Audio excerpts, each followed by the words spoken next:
Om Swastiastu, perkenalkan nama saya Pinyaman Yoga Sudiarsana. Di sini saya akan membahas tentang pengantar hukum Indonesia. Lanjut saja. Di sini ada pengertian. Apa itu pengantar hukum Indonesia atau bisa kita singkat PHI?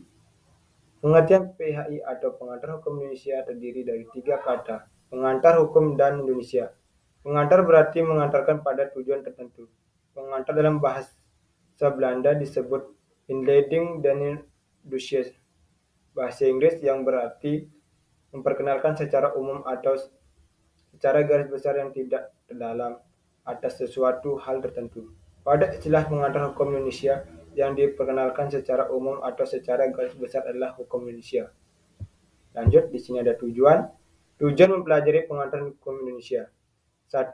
Untuk mengetahui dan memahami susunan sistematika tata hukum di Indonesia. 2. Memelihara tata tertib di masyarakat.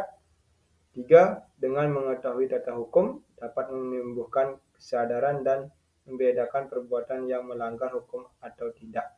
4. Untuk mengetahui fungsi hukum yaitu ilmu yang mengajarkan dasar-dasar pengetahuan di antara Indonesia hukum. Ruang lingkup mengantar hukum Indonesia. Pengantar hukum Indonesia membahas mengenai hukum positif yang berlaku di Indonesia sehingga fungsi dari pengantar hukum Indonesia adalah untuk mengantarkan dan membantu setiap orang untuk mempelajari hukum positif yang berlaku di Indonesia. Lanjut, di sini ada jenis hukum Indonesia. Yang pertama, hukum administrasi dengan negara mengatur bagaimana organ pemerintah menjalankan pemerintahannya. Yang kedua, hukum perdata adalah suatu hukum yang mengatur setiap subjek hukum yang satu dengan subjek hukum yang lain suatu objek hukum tertentu. Yang ketiga, hukum pidana adalah hukum yang mengatur tentang pelanggaran dan kejahatan terhadap kepentingan umum. Sejarah hukum Indonesia. Ada beberapa periode sejarah berkembangnya hukum di Indonesia, yakni periode kolonialisme yang terbagi ke dalam 3 tahapan besar, yaitu periode VOC, liberal Belanda, dan politik etis sehingga penjajahan Jepang. Periode VOC, sistem hukum yang diterapkan bertujuan untuk kepentingan eksploitasi ekonomi demi mengatasi krisis ekonomi negeri Belanda. Pendisiplinan rakyat pribumi dengan cara yang otoriter dan perlindungan terhadap pegawai VOC, sanak kerabatnya dan para pendatang Eropa.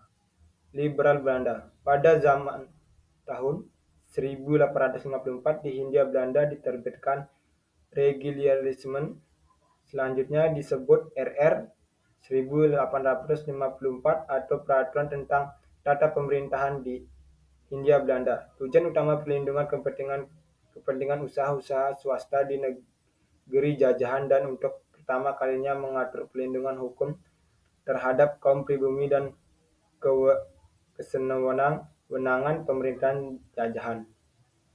Politik etis hingga penjajahan Jepang. Kebijakan politik etis dikeluarkan pada awal abad 20. Di antara kebijakan-kebijakan awal politik etis yang berkaitan langsung dengan pembaruan hukum. Lanjut, di sini ada sistem hukum. Sistem hukum di Indonesia. Dewasa ini adalah sistem hukum yang unik. Sistem hukum yang dibangun dari proses penemuan, perkembangan, adaptasi, bahkan kompromi dari beberapa sistem yang telah ada.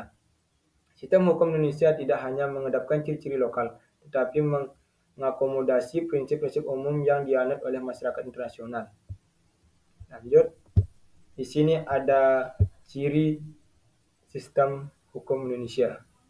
Dalam kajian-kajian teoretik berdasarkan berbagai karakteristik, sistem hukum di dunia dibedakan antara sistem hukum sipil, sistem hukum Anglo-Saxon, atau dikenal juga dengan common law, hukum agama, hukum negara Blok Timur, sosialisasi Erik L. Ricard dan Schuherman 2004.